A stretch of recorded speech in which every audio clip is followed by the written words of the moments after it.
How Indonesia's South China Sea dispute with Beijing could lead to tough ASEAN stance on Code of Conduct. Indonesia's latest protest against Chinese activities in another round of diplomatic exchanges, China's foreign ministry rejected Indonesia's accusations that its Coast Guard vessels illegally entered Indonesian territory at the Natuna Islands, inside Jakarta's exclusive economic zone.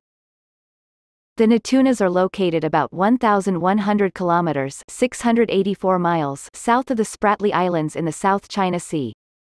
Whether Indonesia accepts it or not, it cannot change the objective fact that China has rights and interests in relevant sea areas, Foreign Ministry spokesman Zhang Shuang said at a press briefing. Zhang's response was the latest rebuke after Jakarta's statement on Wednesday that Beijing's behavior in the South China Sea was inconsistent with international law governing maritime disputes. That statement followed another protest from Jakarta which accused Beijing of illegally sending a Coast Guard vessel into Indonesian territorial waters at the Natunas.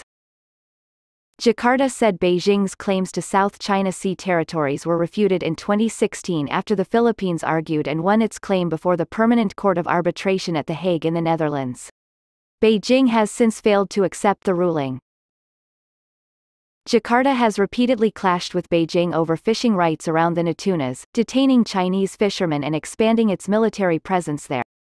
Evan Laksmana, a senior researcher at the Center for Strategic and International Studies Policy Institute in Jakarta, said that such a degree of assertiveness from Indonesia had been a long time coming.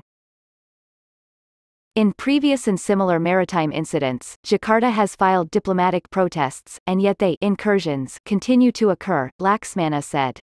Indonesia has been exercising restraint and patience thus far with China's encroachment into its waters.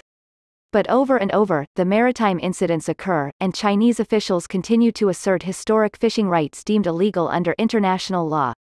Jakarta's patience in this regard may be wearing thin. Derek Grossman, a senior defense analyst at the U.S.-based Rand Corporation think tank, said Chinese fishing activities were likely to continue in the Natunas and, with no other choice. That said, I think China will de-escalate in the coming weeks to prevent turning Indonesia into a permanent adversary, he said.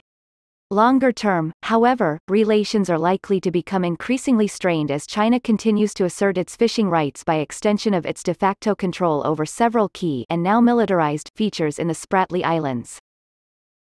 It is also odd, and perhaps even foolhardy, for Beijing to have pushed the envelope with Indonesia in the same year in which ASEAN, the Association of Southeast Asian Nations, and China are set to conclude lengthy negotiations on a code of conduct in the South China Sea, Grossman said.